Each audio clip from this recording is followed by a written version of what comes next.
habits are contributing to this as well, with the increase in type 2 diabetes, obesity, hypertension, and the like. So what's causing cognitive decline? Our seriously unhealthy lifestyle and undisciplined minds. Did you know depression doubles the risk of Alzheimer's in women and quadruples it in men? What is the relationship between depression and dementia? So many people think if you're an older person and you get depressed, it's actually a precursor to dementia. They're both brain diseases or brain problems, if you will.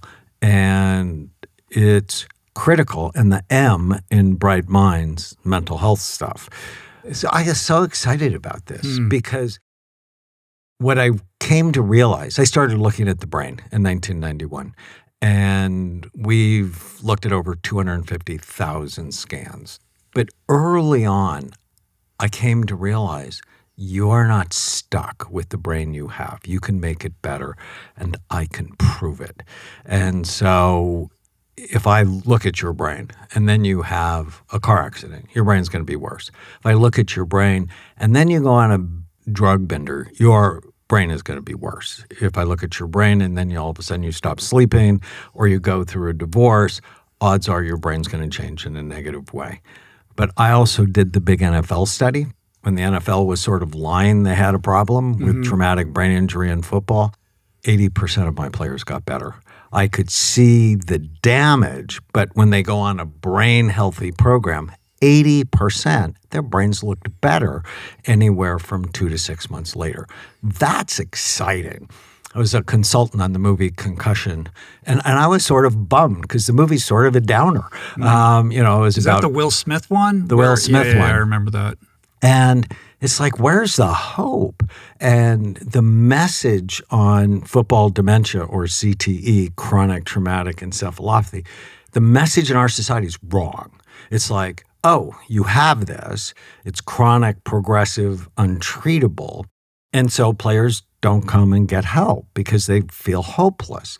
It's like, no, get help early, probably while you're still playing, so that you can begin to reverse the damage.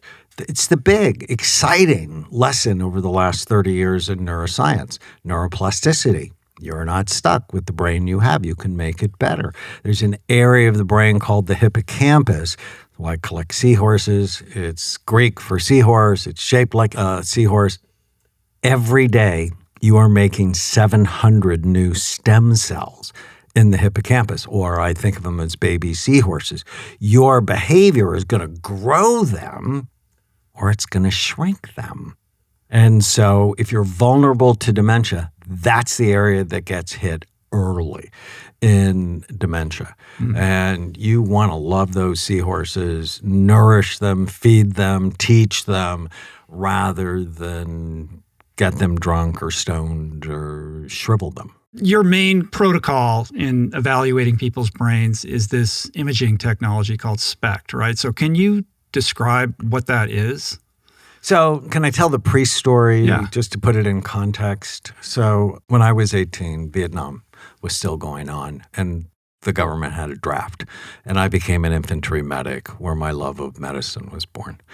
But about a year into it, I didn't like being shot at. It just not for me. It's for some people, it's not for me. So I got retrained as an X-ray technician and developed a passion for medical imaging. As our professors used to say, how do you know unless you look?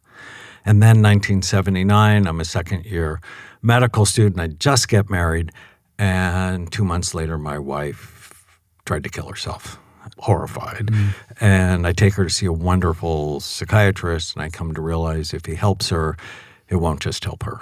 It'll help me. It'll help our children, our grandchildren, as they would be shaped by someone who's happier and more stable. So 45 years ago, I fell in love with psychiatry, and I've loved it every day since. But I fell in love with the only medical specialty that never looks at the organ it treats. And I knew it was wrong, and I knew it would change. I just had no idea it'd be part of it.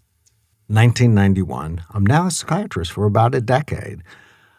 And I went to a lecture at my local hospital on brain SPECT imaging, single photon emission computed tomography. It's a nuclear medicine study that looks at blood flow and activity. It looks at how your brain works. And it basically shows us three things: healthy activity, too little activity, or too much. How is it doing that? What is the process by which that's revealing itself? So again, it's a nuclear medicine study. So what we do is we take a radiopharmaceutical. So you take a radioisotope. We take one we use is called technetium. And technetium has self-esteem problems. It doesn't like being who it is. And it changes shape. And when it changes shape, it produces a photon, or a little packet of light, that we can measure. So we combine technetium with HMPAO, a medicine that's easily taken up by cells in the brain, combine them, inject them into your arm, and it's called a first-pass extraction. So 70% of it is taken up in your brain in that first pass, so within about 2 minutes.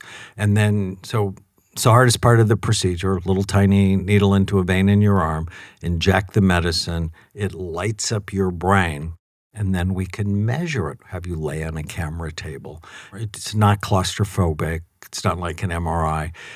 People lay on the camera heads come around your head in about 15 minutes, and we get about 10 million counts, or 10 million times that little piece of light hits the crystals in the camera.